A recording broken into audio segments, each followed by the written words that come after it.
Today is June 2nd of the year 2020. I am making this video for future generations to watch 20 to 30 years from now.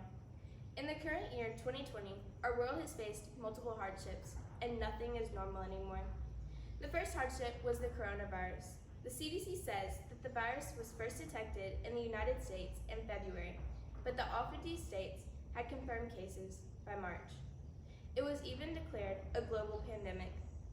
The coronavirus was a huge topic in the beginning of 2020, but it has now been replaced by the protests and riots that have started, so I would like to discuss these instead.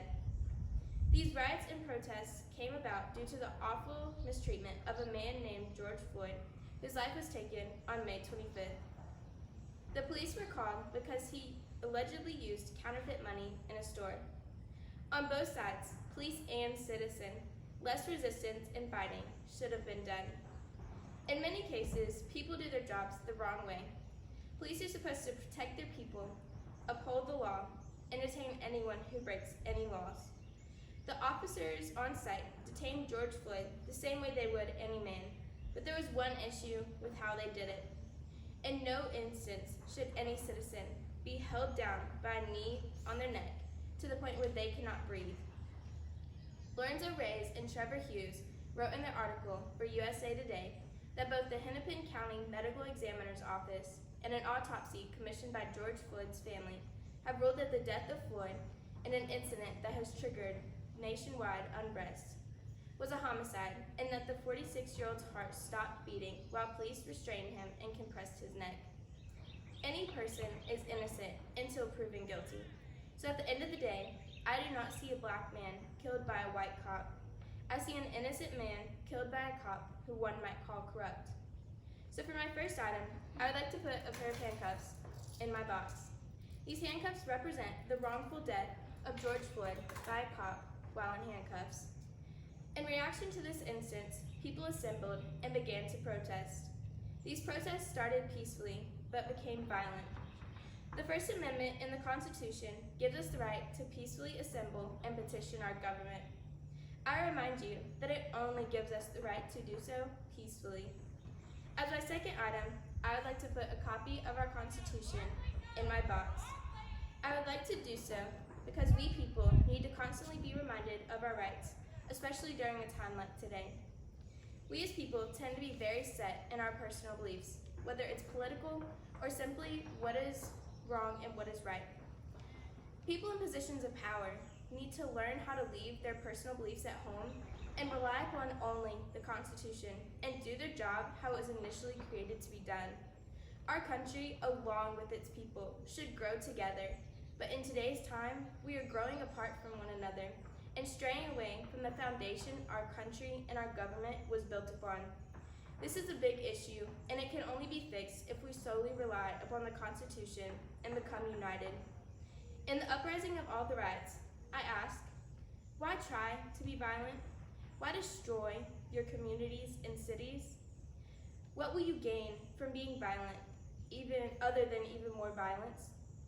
NBC News says that President Trump said, if a city or state refuses to take the actions necessary to defend the life and property of their residents, then I will deploy the United States military and quickly solve the problem for them. So, I ask you, is this what you want to leave for future generations to see? Is this the time and place you want children to grow up in? The older generations set the examples for the younger ones. Yes, children need to be taught to stand up for what they believe in, but they should never be taught to use any form of violence. In teaching and showing them that violence is how things should be handled, you're setting them up to potentially get hurt. Martin Luther King Jr. fought and accomplished his many battles for his fellow people of color using absolutely no violence. So why can't we? Martin Luther King Jr. also said, darkness cannot drive out darkness. Only light can do that. Hate cannot drive out hate. Only love can do that. So we should not have feelings of hate towards one another. We should come together and love one another instead. In saying all of this, my third item is a brick. This brick represents the destruction and looting that is currently happening. I would like to end by saying a few things to the future generations who have found and are watching this video. I hope the world you guys are living in today is different and better. I hope people have stopped making things out to be different than they are. I hope the media will finally tell the truth and only the truth. I hope all the hate and the violence has stopped. But in the sad case that not much has changed, or that things have gotten worse, remember these things. First, violence is never the answer. I promise you, it's not. Second, do the little positive things in life, like smile at someone, or have a conversation with a stranger. In having this conversation, you might even find out that you have things in common. Third, check yourself and use your voice and make it your greatest strength. And be heard so you can be the positive change you want to see in your world and make a difference. In saying this, as my fourth and final object, I have a mirror. This mirror, as you can see, has a deep meaning. This mirror is going in my box as a reminder to always take a good look at yourself. When looking at yourself, look deep within. Are you acting and reacting how you should to any event in life? Are you joining in on these protests and riots because you truly believe in the cause? Or are you just being a follower who wants to be a part of the crowd? Martin Luther King Jr. said, "Life's most persistent and urgent question is, what are you doing for others?" So ask yourself when looking in this mirror, what am I doing for others? In conclusion, I personally am all about races being equal and about Black Lives Matter, but not everything makes sense with this movement to me. Why is it that right now people are focusing on one singular life of a Black man that was taken from him by a white cop when gang violence happens every single day? There are children, teens, and adults out in the streets killing one another, but we choose to focus on one life?